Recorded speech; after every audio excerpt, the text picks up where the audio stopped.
अस्सलाम वालेकुम दोस्तों, मैं हूं सईद उमर फ़ारूक अपने चैनल उमर स्पीक्स की एक और एपिसोड के साथ आपकी खिदमत में हाजिर हूं दोस्तों।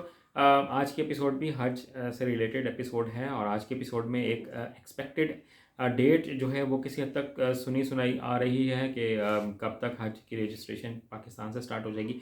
तो उसको थोड़ा सा मैं आपके साथ शेयर करूँगा कि जो गवर्नमेंट सरकारी हलकों की तरफ से जो कुछ जो खबरें आ रही हैं और जो हमारे वजारत हज और उम्रा हैं, ठीक है, वहाँ की तरफ से जो छोटी मोटी खबरें आई हैं कि लोगों की तैयारी के हवाले से, तो उससे मैं रिलेटेड थोड़ा सा डिटेल में बात करेंगे। बट वीडियो स्टार्ट करने से पहले आपसे सिर्फ इतनी सी रिक्वेस्ट है कि अगर आप हज और उम्रा से रिलेटेड लेटेस्ट इन्फॉर्मेशन से बिल्कुल वाकिफ रहना चाहते हैं तो नीचे दिए गए सब्सक्राइब के बटन पे आप भी क्लिक करें, क्योंकि मेरा ये चैनल आपको हज और उम्रा से रिलेटेड जो भी लेटेस्ट इन्फॉर्मेशन होगी सरकारी तौर पर, गैर सरकारी तौर पर, सऊदी गवर्नमेंट की तरफ से, वो मैं आप तक ज़रूर पहुंचाऊंगा। जी तो दोस्तों, बात कर लेते हैं कि क्या न्यूज़ अपडेट आई है जनाब हज की रजिस्ट्रेशन से मुतालिक। तो जो पाकिस्तानी गवर्नमेंट है उन्होंने एक एक्सपेक्टेड टाइम बता दिया है कि नेक्स्ट यानी कि आज के दिन से अगले 20 से 22 दिनों के अंदर, 25 दिनों के अंदर अंदर हज रजिस्ट्रेशन स्टार्ट हो जाएगी और तमाम बैंकों में उसकी एप्लीकेशंस का जो पहले से जैसे प्रोसीजर चलता है बिल्कुल वैसे ही चलेगा।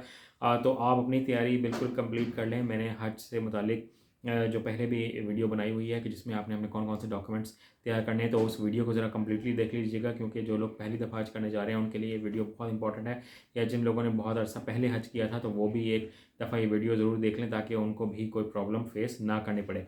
अगर हम पैसों की बात करें कि हज का, क्योंकि बहुत ज़्यादा क्वेश्चन आता है, बार बार ये क्वेश्चन आता है मेरे पास कि कमेंट सेक्शन में कि कितना एक्सपेंसेस होंगे, कितने एक्सपेंसेस होंगे। तो मैं अभी तक एक्सपेंसेस से रिलेटेड बहुत क्लियर कट तो आपको नहीं बता सकता हूँ, क्योंकि सऊदी तालीमात भी अभी तक नहीं आई हैं, उनकी तरफ से कोई नोटिफिकेशन भी जारी नहीं हुआ और पाकिस्तानी गवर्नमेंट की तरफ से भी अभी तक पैसों के बारे में कोई बात नहीं की गई है। बट जो एक्सपेक्टेड प्राइस है वो जनाब 6 लाख से 8 लाख तक हो सकती है।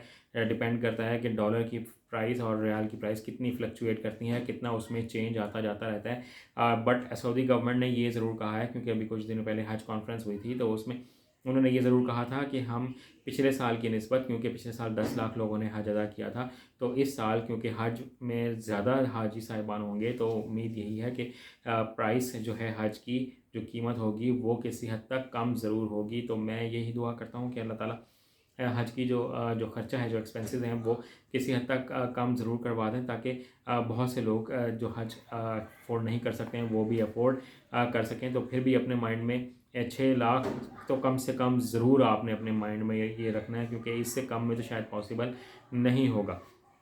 देन अगर हम बात कर लें कि मज़ीद हमारे पास कितना टाइम होगा वहाँ पर हज अदा करने के लिए, बहुत से लोग क्वेश्चन करते हैं कि हम वहाँ पर कितने दिन के लिए जाएंगे। तो जो सरकारी हज होता है, जो गवर्नमेंट का की तरफ से जो आप हज करने जाते हो, उनको तकरीबन 38 से 42 दिन के दरमियान का टाइम पीरियड मिलता है। तो ये टाइम पीरियड किसी का 38 भी होता है, किसी का 42 भी होता है। ये डिपेंड करता है कि वो किस टाइमिंग में लोग गए हैं, क्योंकि बहुत से लोग वेटिंग लिस्ट में भी होते हैं। तो जो जब वो जाते हैं तो बहुत सा टाइम कम भी हो जाता है, किसी का टाइम बढ़ भी जाता है। तो अपने माइंड में ये रखिएगा। फिर जो लोग प्राइवेट हज करना चाहते हैं तो वो अपना टाइम जो है वो अपने पैसों के हिसाब से और अपनी मसरूफियत के हिसाब से देखकर वो सेट कर सकते हैं। 15 दिन में भी आ सकते हैं, 20 दिन में भी आ सकते हैं, तो ये डिपेंड, 10 दिन में भी आ सकते हैं। तो ये डिपेंड आप लोगों पर करता है कि अगर आप प्राइवेट करना चाह रहे हैं तो आपने कितना टाइम वहाँ पर सर्व करना है। तो ये कुछ लेटेस्ट इन्फॉर्मेशन थी जो अब तक मुझे पता लगी, वो मैंने आप तक शेयर कर दी है। जैसे ही मज़ीद कोई अपडेट आएगी तो मैं आपसे ज़रूर शेयर करूँगा। चैनल पर अगर नए हैं तो चैनल को सब्सक्राइब कर लीजिएगा। अपना अपने घर वालों का बहुत ज़्यादा ख्याल रखिएगा। अल्लाह हाफ़िज़।